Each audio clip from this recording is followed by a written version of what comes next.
નમસ્કાર દર્શક મિત્રો ચોમાસામાં બહુ મજા આવે છે. ચોમાસામાં વરસાદ પડે છે અને લોકોને જે ખરેખર શોખીન લોકો છે વરસાદમાં નાહવાનું ચૂકતા નથી.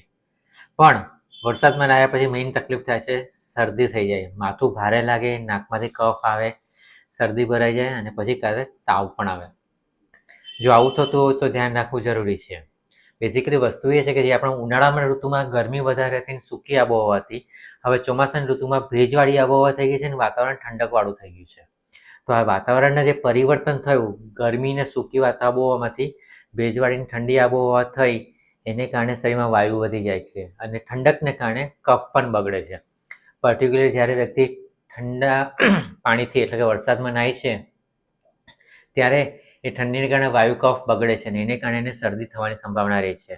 શરદી થાય એટલે આ ભાગે જે કફ બધો ભરાઈ જાય, સાઇનસ ભરાઈ જાય, એ રીતે થાય અને એને કારણે માથું ભારે લાગે. નીચે જોતા હોય ત્યારે માથું પડી જતું એવી રીતે ફિલિંગ આવે. તો એટલું બધું માથું ભારે થઈ જાય છે. આ પણ રમણા દુખવા લાગીએ એટલું બધું થઈ જાય છે. જો આવી તકલીફ થઈ હોય તો એનાથી બચવાનો સહેલો ઉપાય છે. પહેલો સરળ ઉપાય તો એક વરસાદમાં નાહવા જવાનો જ નહીં. અને બાય ચાન્સ વરસાદમાં નાહવા ગયા તો આવીને એકદમ માથું કોરું લૂછી નાખવાનું, ગરમ પાણી પીવું, ગરમાટો થાય તેવા ઉપાયો કરવાના. મતલબ કે ગરમ પાણીમાં સૂંઠ નાખેલું, સૂંઠવાળું ગરમ પાણી પી શકો. સિમ્પલી 1 ગ્લાસ ગરમ પાણીમાં ચપટી 2 ચપટી સૂંઠ નાખીને સૂંઠવાળું ગરમ પાણી પીશો તો એ વસ્તુ તમારા શરીરમાં વાયુને કફ બગડવા નહીં દે, એને કંટ્રોલમાં રાખશે. એટલે એ તમને બેનિફિટ કરશે.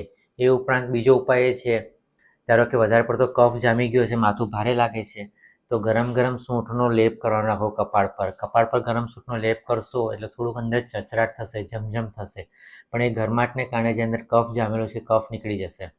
એટલે જ્યારે તમે માથે કપાળે ગરમ સૂંઠનો લેપ લગાડો ત્યારે થોડા ટાઈમ પછી એવું થશે કે નાકમાંથી કફ વધારે નીકળે છે. જો તે નીકળે છે નીકળવા દેજો, કારણ કે કચરો છે એને શરીરમાં રાખી મૂકવો જરૂરી નથી, કાઢી નાખવાનો.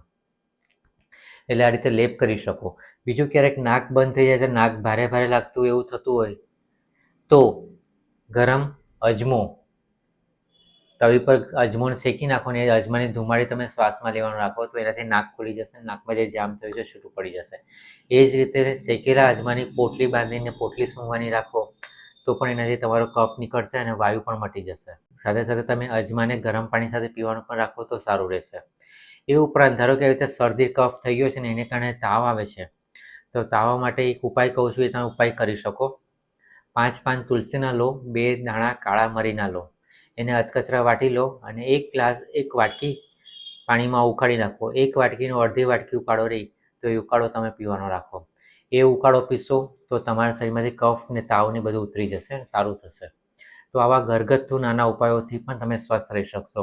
હા, જ્યારે આવું થાય ત્યારે ખાવા પર ધ્યાન રાખજો.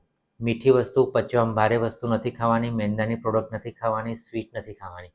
હલકો ખોરાક ખાવાનો, દાળ ભાત ખીચડી, પૌવા, ઉપમા, થૂલી એવો હળવો ખોરાક ખાઓ. અને વધારે સારું તો છે કે મગની દાળ પર ફોકસ રાખો તો વધારે સારું છે. નેચરલી અમે અત્યારે ભાજી સારી મળશે નહીં, ભાજીમાં જીવડા પડી ગયા એટલે લીલી ભાજી ખાવાની નથી. કઠોળ ખાઈ શકો પણ બીજા બધા કઠોળ વાયડા પડશે, મગ વાયડા નહીં પડે.